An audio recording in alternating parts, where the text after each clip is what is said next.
आदमी मानसिक रूप में मजबूत है वो दुनिया में कभी नहीं कहीं नहीं दबेगा। किसी भी कितना बड़ा कोई तांत्रिक, स्वामी, साधु, संत, महात्मा किसी से नहीं डरेगा, खुला चैलेंज करेगा। हमारे देश में वैज्ञानिक मुट्ठी भर हैं और ये तथाकथित साधु, संत, महात्मा सबसे ज्यादा हैं।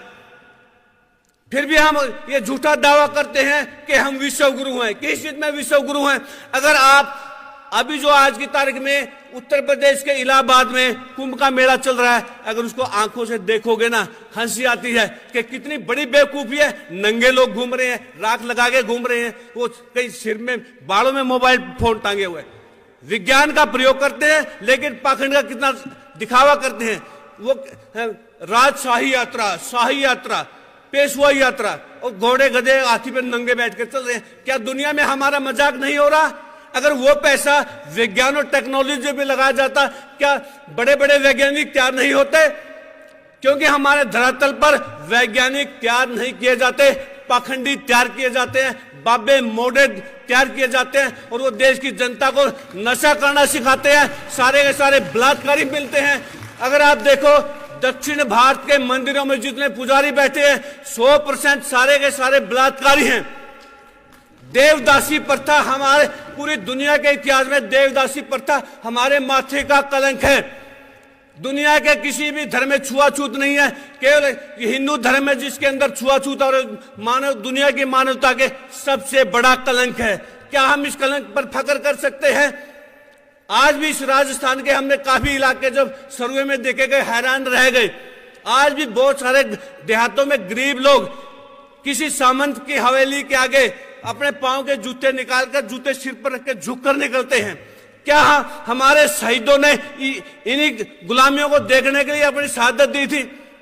क्या शहीद भगत सिंह ने इसीलिए अंग्रेजों को चिट्ठी लिखी थी कि मुझे फांसी नहीं दी जाए, मैं फांसी नहीं लेना चाहता, मुझे गोली मारी जाए क्योंकि मैं जंगी कैदी हूं?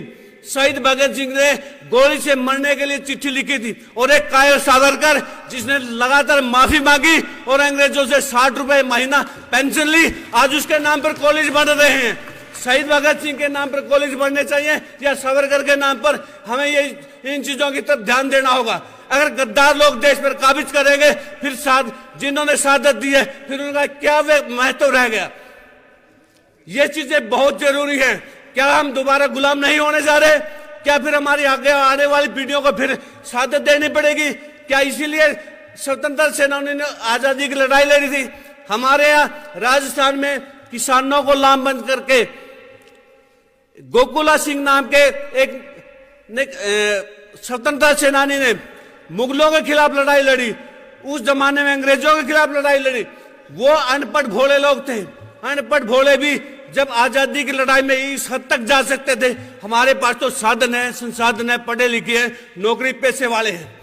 क्या हम उन लोगों की तर्ज पर इस अत्याचार का खिलाफ विरोध नहीं कर सकते?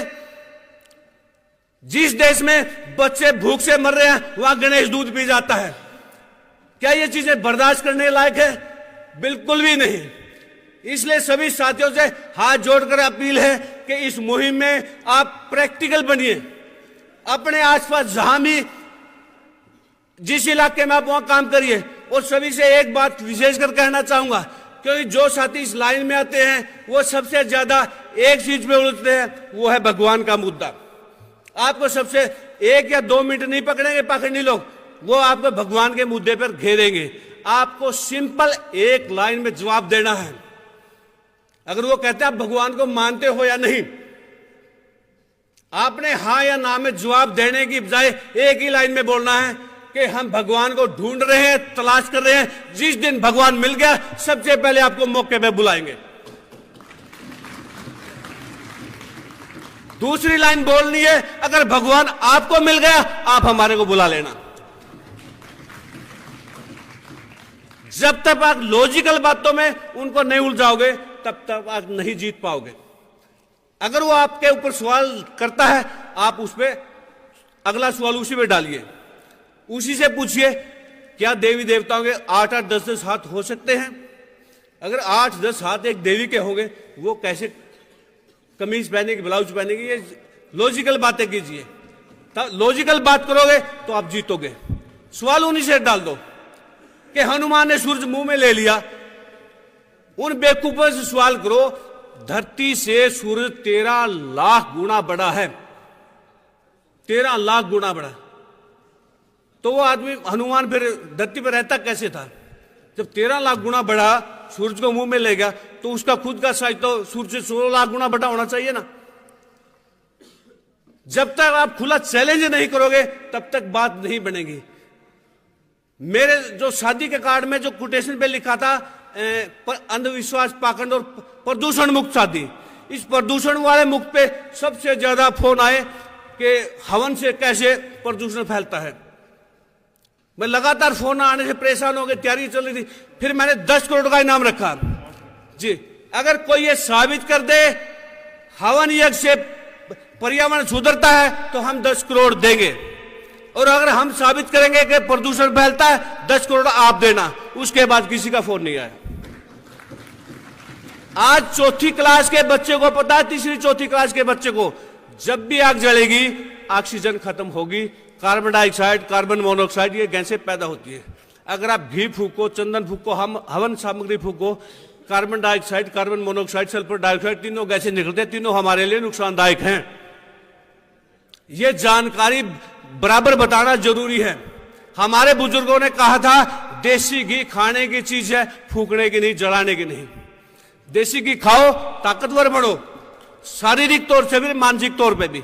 इसलिए सभी साथियों से हाथ जोड़कर अपील है, ज्यादा से ज्यादा पत्रिकाएं पढ़े, ज्यादा से ज्यादा किताबें पढ़े, ज्यादा से ज्यादा प्रोग्रेसिव डॉक्यूमेंट्री फिल्म है वो ज्यादा से ज्यादा देखे, और ज्यादा से ज्यादा लोगों को जोड़े, और पूरी ताकत के साथ इस आंदोलन में कूद पड़ो। और हमारे देश का भविष्य वैज्ञानिक नजरिए में है, तरकशीलता में है, नास्तिकता में है। नास्तिक आदमी उसे कहते हैं जिसे खुद पर भी भरोसा है, दूसरों पर भी भरोसा है। आस्तिक कौन है? जिसको ना खुद पे भरोसा ना दूसरे पे भरोसा। मजबूत आदमी ही हमेशा जंग जीतते हैं, कायर और कमजोर नहीं। हमारे देश को गुलाम होने का सबसे बड़ा कारण अंधविश्वास, पाखंड है। जब ये सोमनाथ का मंदिर लूटा, उस मंदिर में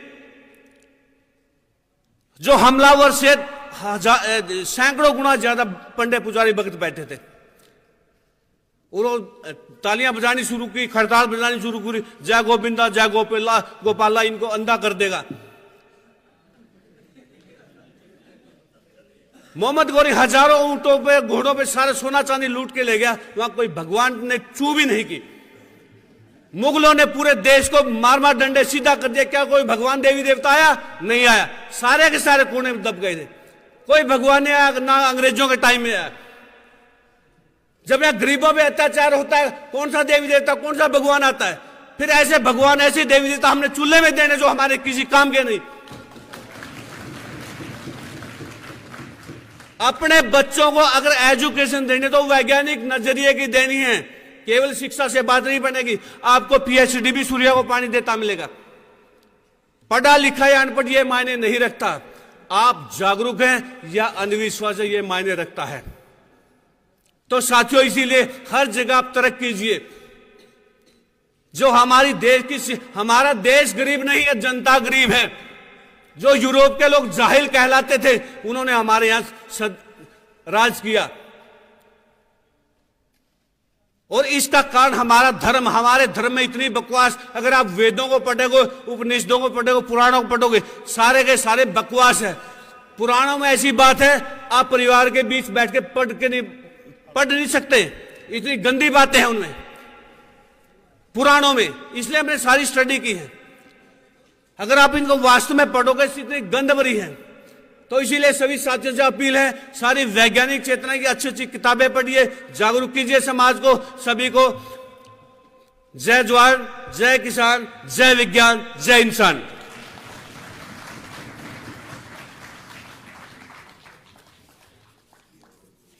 इनके बाद मैं बुलाना चाहूंगा